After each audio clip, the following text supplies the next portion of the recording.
touching on the top prop bets in the NBA today. All right, guys, so starting out today, I do just want to call out this video that I made. It's going to be kind of a long-term profit video, just going over kind of the ins and outs of my strategy like day to day. So, check that out after today's video. I think it's a good resource at least. All right, so let's go ahead and get into today's board. So today's board, we got one solid hockey bet as it sits right now. College basketball, some okay ones. There's really just one that I like. NBA-wise, nothing too much just yet.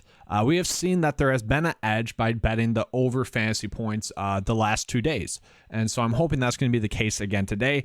If that is true, I will come out with another afternoon video. Some people wondering about the live stream. I think that's going to be a Monday through Friday thing. And it's going to be when there's an edge. Like I don't want to waste your guys' time. So if there is, something worthwhile going live, I'll do it. If not, I don't just want to put out content to put out content. Then PGA wise, I am actually curious because these are some high over strokes here. And so I'm kind of monitoring how the morning's going to play because like Justin Suh is currently winning the tournament, which isn't too shocking. He's currently at 71 strokes though, which would suggest that PrizePicks thinks it is shocking. And for what it's worth, Underdog, they don't have it out anymore, but they did have it set at a full stroke like lower for a lot of those players. So it does seem like there could be an edge there. So yesterday we had two bets that were really strong number bets, especially as the day developed. It was Seth Jones and then Kevin Hayes. They both just were terrible lines apparently by Vegas because Seth Jarvis got his over in the first period and Kevin Hayes didn't get a single shot on goal. It was very frustrating. That's going to happen. Like we know that. We are betting these bets because of the odds. And that's what I was talking about in this video here. It's very much a long-term approach. And so this is a player that burned me 2 nights ago as well. Had the game not went to OT, first and foremost, it would have been a really solid night for me. Game goes into OT, 2 minutes into the period, 3 minutes into the period, he gets another shot on goal. The under doesn't hit. Well, the under is favored again tonight. Okay, it's favored by -160 on average, +130 for the over to hit. So as always, I like to show it on DraftKings Sportsbook, -160 there and +130 for the over. So obviously the under would be the move that we'd want to go with. I mean, those are just too good of odds to pass up on. So if you take out the juice with this, it's basically a 59% chance for that to hit. Obviously still 41% chance that it won't hit. But, if we keep chasing odds like that, long-term wise, it's going to be good.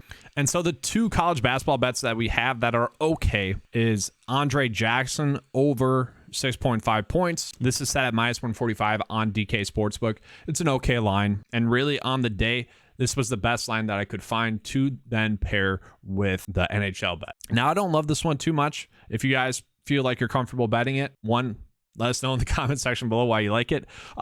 If not, we can just pass up on it. Now, there was another one that kind of caught my eye.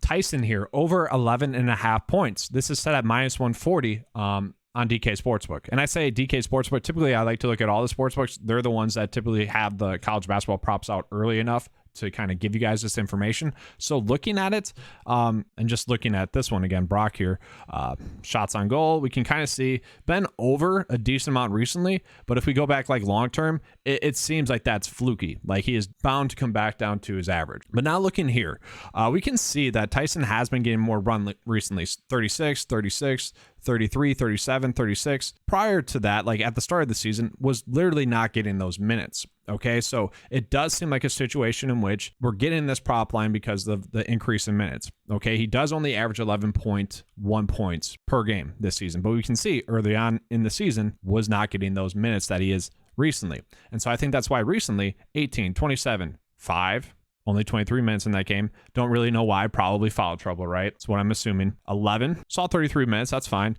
And then 37 minutes, 20, 37 minutes, 19, 36, 11. So to me, it does kind of seem like if those minutes are there, it's going to be between 11 or he's really going to crush it. Like he's probably going to get 11 or like 15. Now, if we pull up that game, this is what I like to see. I like that it's a close scoring game. So thus the minutes should be there for him. And I honestly don't know this for sure, but I don't know if this has anything to do with it. The past 4 games, this gentleman has not played any minutes because he's been injured. So maybe that's why we're seeing an increase in minutes, maybe for the rest of the players, just cutting the rotation off one player short, and a decently high scoring game as well. So it's an okay bet. And that's kind of the problem with like college basketball. It's like, sure, I follow it a little bit, just not enough to consider myself like an expert on it or anything like that. So that is where I kind of default to you guys. If you guys think one of those two college bets are strong, let us know in the comment section below. Obviously, we're trying to win together. Now we're going to go ahead and get into some NBA props. And on the board right now, guys, nothing is elite, and that's why I'm saying I'm probably going to come out with a video this afternoon. Just hopefully the board's better, and if it is, I will. It really just comes down to that. And part of the reason is we're not getting any fancy point projections, and I think those will be the two best ones that we can use. And so if we pull up this prop board, the best one that we're going to get is Buddy Hield over 3.5 threes. Okay, this line is set at -135 on average across the sports books. You know, a pretty good number that we're getting there. So if we go down here, we can see averages 3.8. That's great. Might get a slight increase in minutes. I'm guessing that's because this game is projected to be close. Let's go ahead and look at that. Okay, yes, a very tight spread there. So yeah, it would make sense when someone like Buddy Hield would then get, you know, a slight increase in minutes if the game's close. Now, the interesting thing here is that apparently the matchup with the Magic is going to be a good thing for three ball production, which actually is surprising to me. This is what the prop line should be based off of the minutes.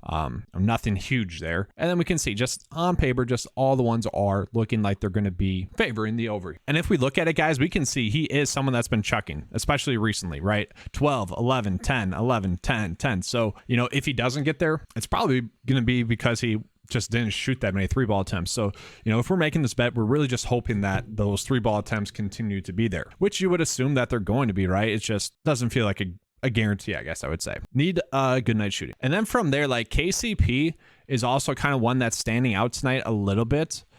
Looking at it, you could do 3-point attempts. You could do points as well. So the thing with KCP is that he's very much a play that's dependent on Aaron Gordon sitting out. So let's just look at that. He's currently questionable, but he won't play. Good. Okay, so that should mean that this prop is going to be a better prop. So looking at it, per 36 with Aaron Gordon off the court, he averages about 5 3-point attempts, and he makes about 2.4. So that's all favoring this pretty heavily, right? And we can see he has been shooting a little bit more three ball attempts the last couple of games. Now, maybe we just go with points. The issue that I have with that is that he has been extremely efficient, right? 4 for 4, 3 for 6. That's probably not going to continue. But his per 36 points are 14.3 points per 36. So the biggest question we have is he going to get around 36 minutes? Around it, sure, like 33. Okay. And what I don't like is kind of this like peaks and valleys here that we're seeing here in this chart, especially at a low prop line. Like, sure, if this was like 7 or like a higher number where it doesn't matter as much. No, it's 2 3 balls made. So I don't like seeing the roller coaster here. So it's a good bet, not a lock and load. And guys, that's honestly the biggest struggle with producing these videos in the morning. It's like trying to give you guys enough information to make educated bets if you choose to do so in the morning, because yes, you can find an edge with some lines, especially if some news, comes up in our favor throughout the afternoon and whatnot. Like, you can gain a big edge doing that, but at the same time, it can be risky too. It's just trying to give you guys the information to decide if you should make a bet or not. And now looking at, we do have some interesting ones here for, Gary Harris, Wagner, and also like Jakob Poeltl as well. So like here we have Gary Harris, and I don't really get this one. This is strange. Like I'm probably not doing Gary Harris, but it is interesting. Averages 8.8 points, right? Gets a good matchup going against Indy, a team that he just went for 22 points against. Now, obviously the matchup with Indy would be the appeal. They should be able to score a little bit more than they normally do. I was thinking like Markelle Fultz would be the move. Interesting that he's popping up. But with that, in that matchup, we did see Wagner popping up there as well. 16.5 points. And I probably don't want to touch these. And gosh, I get so sick of them including the All-Star game in this graphic. It's just misleading. But we can see like the issue with the Magic is that they just need more minutes, right? Last time out against Indy, only 13 points, 5 for 11. Yeah, I'm probably just not comfortable betting them either. They're okay bets. The overs are favored odds-wise as well. That's all good and great, but it just feels like we're forcing it. I do want to call out Isaiah Stewart in some capacity here because it's very interesting. And the move would probably be, I would almost say points and rebounds would be the move. Okay, we've seen him be more productive recently, which is great. But the reason I might want to go points and rebounds is looking at this game, they're going to be without Jalen Duren, which is huge. I was hoping for the sake of this prop that Marvin Bagley would sit because then they would really help the chances of this one hitting. The issue that we have is with Duren sitting and with Bagley back, I'm guessing his minutes will be restricted, right? And if it is, that's huge. Like 8 minutes, then we should be good to go with Isaiah Stewart. If Bagley doesn't have a minutes restriction, well, then they're kind of splitting the minutes between Bagley, Stewart, and recently acquired James Wiseman. Now, Wiseman has been playing a little bit. I expect him to see a slight increase in minutes as well. With Noel and with Duren out, probably going to get maybe 30 minutes. They might just cap it, though, at 24, okay? So that's the biggest question mark we have. With that, can we expect Stewart to get more minutes? That's the biggest question. Maybe. Like his per 36 numbers with Noel and Duren off the court are pretty elite. Averages 14.8 points per 36 and 11.2 rebounds per 36 with them off the court. So obviously that's intriguing. If we combine those two, that's 26 points and rebounds. And so that's why I would say like we're gaining an edge there. And for what it's worth, this is what I have for points and rebounds for his projection. So on the season, averages 26.8 minutes, okay? Projected, and this is with Duren and with Noel out, 31 minutes. So once again, if we use that Bagley, it's going to be like restricted minutes wise. That means, well, the minutes will go to Stewart and Wiseman. Pretty much that'll be it. And we do see that like Bogdanovich and Stewart get the most minutes, pretty much tied with those two players off the court by a heavy margin. But also they traded for Wiseman for a reason, it seems like, right? But we can see based off of the minutes and whatnot, everything is favoring this over. Now it's only projected at 21, which I find interesting. The Vegas line on average 19, and that's just combining points and rebounds, which is different than the player combo that we would find on DraftKings, just as an FYI there. So like on paper, this is, I don't want to say it's my favorite bet because it does feel like we're forcing it, but probably is my favorite bet as it sits right now, kind of given those circumstances that I went over. And now, are there any ones that are really popping up? Well, I guess I wouldn't mind like MPJ as well. He's kind of another one of those players where if we look at his per 36 numbers with Aaron Gordon off the court, does average 20.9 points per 36. It's the matchup with Memphis that's going to be appealing as well. You know, 235.5, that's actually a lot lower than I thought it would, but it is going to be a closer scoring game. And so we don't really have to worry about the blowout risk. The issue is that he just doesn't really get 36 minutes, right? It's closer to 30, 33. So it would feel like we're forcing it there as well. Now, I do want to point out one other one that to me really stands out. Like in some capacity, I feel like Jakob Poeltl is a bet that we want to make, especially if he's going to continue to get 30 and 37 minutes, because that is huge. He is someone that while he was with the Spurs, we literally kept saying, this guy's a strong point per minute player. Like he's a DFS lock on like DraftKings or FanDuel if he's getting 30 minutes, and they just weren't giving him those minutes. Now, in retrospect, probably because they were trying to trade him, right? they didn't want to overextend him minutes wise because they wanted to trade him. And now we're seeing him with Toronto really just going off. And so we got Fred VanVleet out. That could potentially help, you know, spread the usage out a little bit. Don't know that for sure, especially because we haven't seen them, you know, play together too much, this roster with him in there. Now, Precious is back. The question is, were these minutes lower because of Jakob Poeltl? Probably, right? But that's the biggest question that I'm wondering, because he was banged up for a little bit as well. So it could very well be because of that. Now, I was looking up injury news, didn't see anything suggesting that that's why the minutes were lower. I think it's because of Jakob Poeltl. And so the only prop line that we're getting right now that matches with Vegas would be the rebounds. They do have the over set at about minus 120, the under set at minus 140. Once again, that's with juice, which is what the sportsbooks have to do to make sure they're making money. But we can see projected to get 12.9 rebounds. And so that's with the assumption that his minutes, you know, when he was with the Spurs was about 28. Now with Toronto, about 33 is the projection. So if he doesn't get there, it's going to be because the minutes aren't there. Okay, he averaged 9 rebounds per 28 minutes or so. So if he does get a slight increase in minutes, then he should be able to get over here because of that, right? Everything else suggests that he should be able to get over, especially given the matchup with Detroit. It's a pretty soft matchup. So the question is, do we want to do points? Do we want to do rebounds? Or do we want to do maybe points and rebounds? That's the question, and it's really up for you guys to answer that for yourself. Now, the last time out against Detroit, I believe he was with the Spurs, 6 points, 5 rebounds. Now, if we look at that, 25 minutes, just didn't really do much, got into foul trouble. Man, I didn't realize that. All right, if he doesn't get there, what's the reason? Foul trouble. 5, 6, 5. I mean, he has just been getting into foul trouble recently. And that wasn't the case early on in the season, which is kind of strange. So don't get into foul trouble.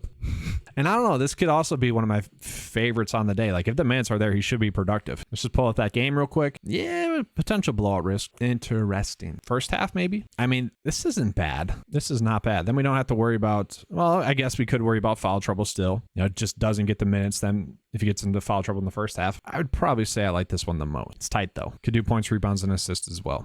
Just interesting. I feel like there's an edge there. And like, that's it right now. Otherwise, it feels like we're forcing it. Like, sure, Jordan Clarkson going against the Spurs, with all those players out in Utah, with Malik Beasley, with Conley gone, with Sexton gone, his per 36 points is 27.5, which is obviously a really good number that we're getting there with the projected points here. The issue is he hasn't been getting over it recently. And so maybe it's a situation in which we want to chase points, rebounds, and assists. But yes, and we'd be doing this because of the matchup, but it's like not one that we feel great about. Okay. He averages about 11 rebounds and assists per 36 with those players off, and then about 27 points. So in theory, should be able to get over here, but doesn't feel like a lock and load. All right, so I am one, and I talked about this in the strategy video. Again, just check it out. I am one who's just going to take these favorable odds when they're out there, because in the long term, it's going to be the correct decision, even if it's a couple days where the favorable ones didn't hit. Okay, so now my question to you guys would be, which one should we pair with him? Because I like Jakob Poeltl. Seems like it should be a solid one, right? Probably going to go with him with the bet of the day, with today's bet. But then again, we could do Isaiah Stewart, who kind of for the same reasons, I think we're going to see an increase in minutes. I really don't mind this one as well. And then Buddy Hield on paper was the best bet that we were getting today. So another one that we could make. I'm serious. Like, in the comment section, which one of these three do you like the most? Or do you like the KCP one? It's all about helping each other have a good day. That's what I love about PrizePicks and Underdog, is that it's literally we're playing against them. We're not playing against others like DraftKings and FanDuel. So I think what I'll end up doing is I'll place two different bets. One here where we're going less and then more, and then one here where we're going less and then more. That's, I think, the strategy right now. But if you guys don't feel comfortable betting that, that's fine. Hopefully we'll have some good ones out this afternoon. All right, that's all for today's video. Hopefully you guys enjoyed. If you did, give a like and subscribe. Let's have a good slate. And as always, let's keep cashing.